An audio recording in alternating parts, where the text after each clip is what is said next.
So mga bagay na kailangan mong gawin upang hanapin ng isang lalaki ang message mo. Yung tipong kapag hinanap-hanap to ng isang lalaki, mamimiss ka niya.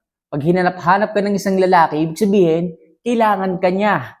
Pero kung kabaliktaran yung nangyayari, yung tipong hindi siya nagpaparamdam, tinitiis ka pa, hindi siya nasasabik sa iyo, baka malamang sa malamang sa halip na habulin ka ng lalaki, mas mahalin ka ng lalaki, baka iwan ka. Pero sa video na ito mga kamamay, susubukan nating bigyan kayo ng ilang mga tips. Okay? Para sa ganon, lalaki na mismo ang maghanap o makamiss ng message mo sa kanya. Okay mga kamamay, as usual, sa hulihan ng video ito, muli tayong kukuha or pipik ng isang sitwasyon sa comment section at bibigyan natin ng konti o pahapyaw na advice lamang po. Kaya hinihiling ko po na maglagay lang po kayo, mag-comment po kayo dyan ng inyong mga sitwasyon, pinagdadaanan. Alam ko na hindi biro. Hindi biro yung sakit na nararamdaman mo ngayon, kaya ka nandirito. Kaya ka naghahanap ng mga videos at pinapanood mo to dahil alam ko may bigat, may sakit na hindi mo ma-share sa iba, kaya hayaan mo na ako ang tumimbang kung ano man ang relasyon o kung ano mga sitwasyon ang meron ka ngayon. Kaya mga kamamaya, lagay nyo lang po yan sa comment section at pag-usapan natin yan. Pag napili ko yan, one of this video, sa hulihan ng video, ilalagay po natin. Okay, so much for that. Simulan na po natin ang ating topic ngayong umaga na to. So ano nga ba yung maaari mong gawin upang hanapin ng isang lalaki ang message mo? So number 1, huwag puro away, problema, stress ang i-message mo sa kanya palagi. Yes, mga kamamay, bilang isang lalaki, nakaka-pressure to. Sakit sa ulo to. Kasi ang dami na naming problema. Ang dami na naming problema sa trabaho, sa ganito, sa ganyan. Tapos dadagdagan nyo pa. Puro sakit pa ng ulo, away, mga away pa kayo. Ang i-message nyo sa isang lalaki. Ano na lang iisipin nila? Na puro ka na lang katoksikan? Sa tingin mo, hanapin ng mga yun ang message mo? Okay? Lalo pat alam nila na puro naman problema ang dala mo. Lalo alam pa nila na aawayin mo lang sila. Kapag kaganyan mga kamamay, talagang hindi kanyan i-message. Hindi magpaparamdam ang mga yan. Di ba ang sarap sa feeling kung alam nyo na yung lalaki mag-good morning, masaya, kakamustahin ka. Okay? Kaysa dun sa yung lalaki, na isin na yung message mo, hindi ka pa nire-replyan. Ilang araw na yung message mo, hindi ka pa nire-replyan. Bakit? Alam niyang aawayin mo lang siya. Alam niyang magiging toxic lang ang inyong conversation. Kaya please mga kamamay, kung gusto ninyo na hanapin ng isang lalaki ang messages ninyo, wag puro katoksikan. Wag puro problema ang inyong ibigay, ang inyong ihatid. Okay, nabigyan na kayo ng pambayad ng kuryente, pero tatawag-tawag pa rin kayo sa isang lalaki. Bakit? Nanghihingi ulit kayo ng pambayad dahil naibayad mo sa Shopee, naibayad mo sa Lazada, order ka ng order online, tapos malalaman ng lalaki, doon mo lang pala ginastos yung pambayad ng kuryente. Sino ba namang hindi may stress? Kapag kaganyan ka ng ganyan, sakit ka na sa ulo, toxic ka na, malamang sa malamang. Sa halip na hanapin ng isang lalaki ang message mo, baka i-block ka pa ng mga yan. Dahil sa tampo, dahil sa stress, dahil sa problemang hatid mo sa kanya. Kaya please mga kamamay, kung gusto mo na ma-miss o hanapin ng isang lalaki ang bawat message mo, yung tipong nag-message ka lang ng question mark, tingnan mo, ang reply ng lalaki, ang dami niya ng tanong, na-miss ka na niya. So kaya please, huwag kayong maging toxic. Huwag puro problema ang inyong ibigay. Sa halip tulungan nyo sila. Hindi lang kayo ang iniisip nila, marami din silang problema. Akala nyo lang wala, pero napakarami. Hindi lang umiimik ang mga yan, hindi lang hindi lang nagsasabi, nag-o-open up sa inyo, pero napakaraming problema. Minsan kasi yung iba, hindi na sinasabi sa inyo dahil alam nila na sila lang naman makakalutas nun. Okay? Kaya please, wag puro katoksikan, wag puro problema, stress ang inyong message sa kanya para hanap-hanapin nila ang message mo. So next, iwasan mo ang sobrang bilis mag-reply. Mga girls, alam ko excited kayo.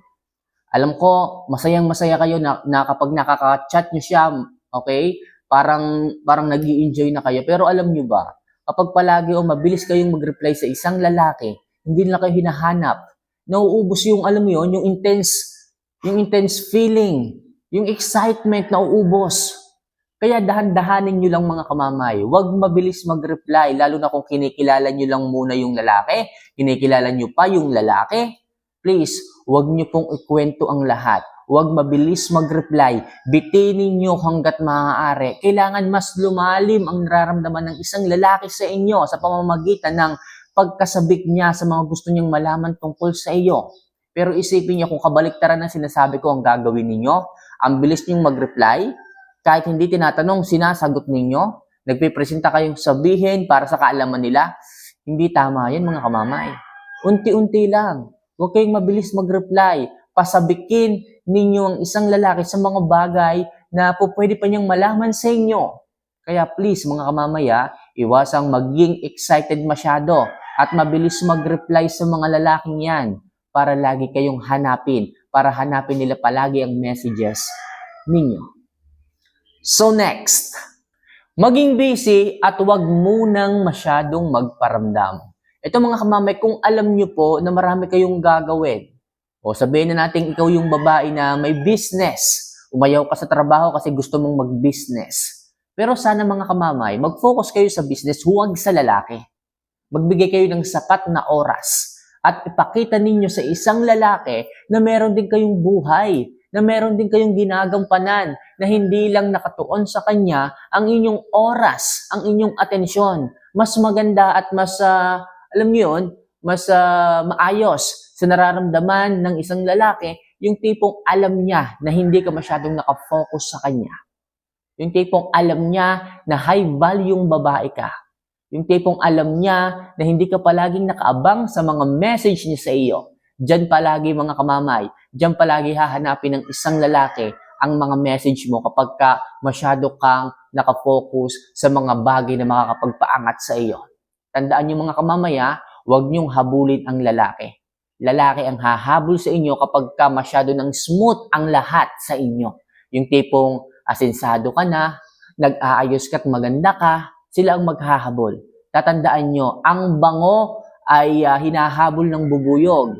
Hindi kailangang yung bulaklak ang humabol sa bubuyog. Tatandaan nyo yan. Pabanguhin ninyo ang sarili ninyo, mag-ayos kayo, itaas nyo ang status ninyo. Sigurado ako, bilang isang bubuyog, lalaki ang lalapit sa inyo. Tandaan nyo yan. Kaya please mga kamamay ha, huwag masyadong ituon ang oras sa lalaki. Maging busy at huwag muna masyadong magparamdam sa kanila. Right? So next, huwag masyadong mag-reply at huwag mag-message ng sobrang haba. Mga kamamay naman, kung gusto nyong hanapin kayo ng isang lalaki, huwag masyadong mahaba ang reply. Pabitin-bitin lang palagi muna. Okay, mga tamad magbasa ang mga yan. Mga tamad magbasa ng sobrang hahabang messages ang mga yan. Kung may gusto kayong sabihin, tumbukin nyo na kagad. Kung may gusto kayong sabihin, kailangan unti-unti lang, huwag yung sunod-sunod. Okay, kailangan kung mayroon kayong gustong itanong, yun lang muna. Isa-isahin natin. Tandaan nyo, mga lalaki, naboboring ang mga yan. Ang mga lalaki, gusto nilang magbasa ng mga maiiksi lang.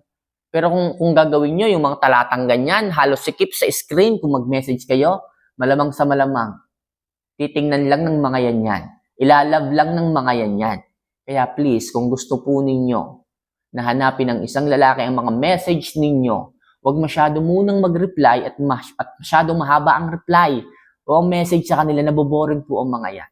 Kaya please mga kamamay, muli, ipapaalala ko sa inyo, huwag masyadong mabilis mag-reply at huwag mas habaan palagi ang reply. So next, huwag mo siyang patulan kung galit siya na nag-message sa inyo. Yes, mga kamamay, may mga panahon talagang ganito, may mga oras, okay, talagang galit ang isang lalaki. Tapos yung ibang mga babae dyan, pinapatulan pa. Tapos ang gusto nyo, hahanapin nila ang message ninyo. Tapos ang gusto ninyo, sila palagi nagpaparamdam sa inyo. Huwag niyo po munang patulan. Kung galit yung isang lalaki, pakalmahin po ninyo. Pakinggan ninyo. Napakasarap sa pakiramdam ng isang lalaki, pinapakinggan sila. Lalo na't may problema yung lalaki, lalo na't galit yung lalaki, kung sabihin natin nakagawa ka ng mali, nakapangutang ka nang hindi mo sinabi, malamang magagalit sa iyo isang lalaki. Asawa mo yan, kaya karapat dapat niyang malaman kung meron ka mang gagawin o ano. Kaya lang naman nagkakaproblema, nagkakagulo sa isang relasyon kasi meron kayong nalalabag.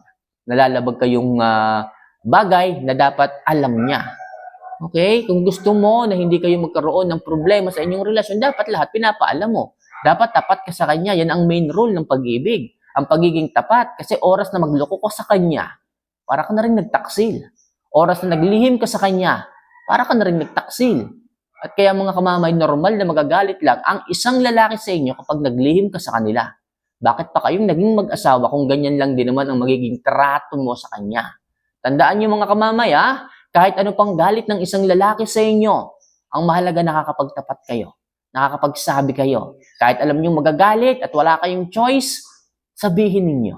Para sa ganon, ang isang lalaki hindi nagmumukhang tanga pagdating sa inyong relasyon. Kaya please mga kamamay, ako nagsasabi sa inyo yung last tips natin, wag na wag niyong papatulan ang isang lalaki kung alam niyong galit siya. Pakalmahin muna. Alright? So, yan lang muna ang ilang mga tips na maaari niyong i-apply sa inyong mga buhay-buhay pag-ibig upang hanapin ng mga lalaki ang inyong mga message. At as I promise, sa hulihan ng video ito, pipili tayo ng isang sitwasyon na meron sa ating comments and bigyan natin ito ng karampatang, alam niyo na, advice. Okay. So, ito po yung isang sitwasyon ng ating isang subscriber galing kay Estrella Arbolida. Ayan, so may shoutout sa iyo, Estela, no? So, paano po yung di na siya nagparamdam sa akin, mag-iisang buwan na. Wala naman kaming pinag-awayan, pero nakikita ko palagi siyang online. Ayaw kong mangunang mag-chat, gusto ko siya. Kaya naghihintay lang ako na mag-chat siya sa akin, pero hindi na nagparamdam.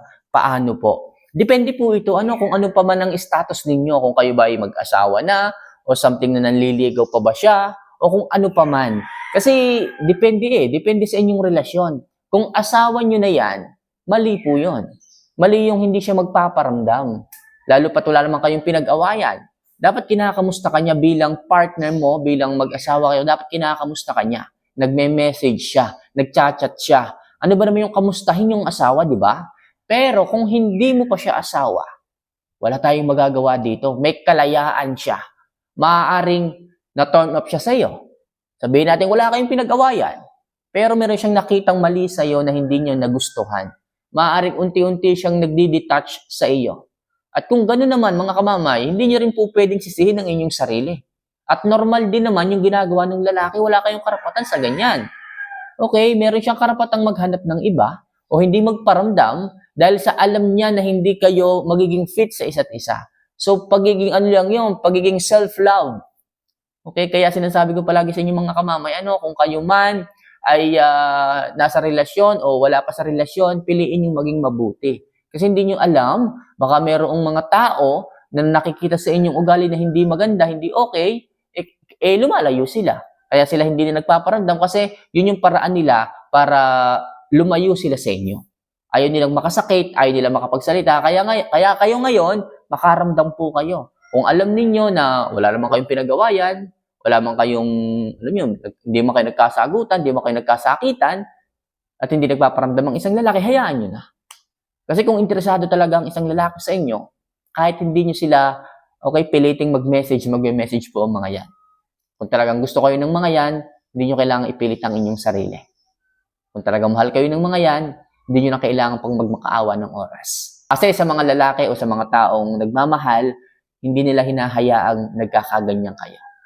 Okay? So yun lang muna sa ngayon mga kamamayang, ilang mga advice and tips tungkol sa inyong mga buhay pag-ibig. At if ever na meron kayong ganito ring sitwasyon o kung may mas malalim pa, mas maganda, wag naman sana, so bigyan natin ng mas malalim na advice hanggat maaari. Ilagay nyo lang po yan sa comment section and pag-usapan natin yan next video. Muli, inihiling ko na mag-subscribe, mag-like, at mag-comment na rin po kayo para mas makilala ko rin po kayong lahat. So muli, nandito lang ako, mahal ko po kayo. Paalam.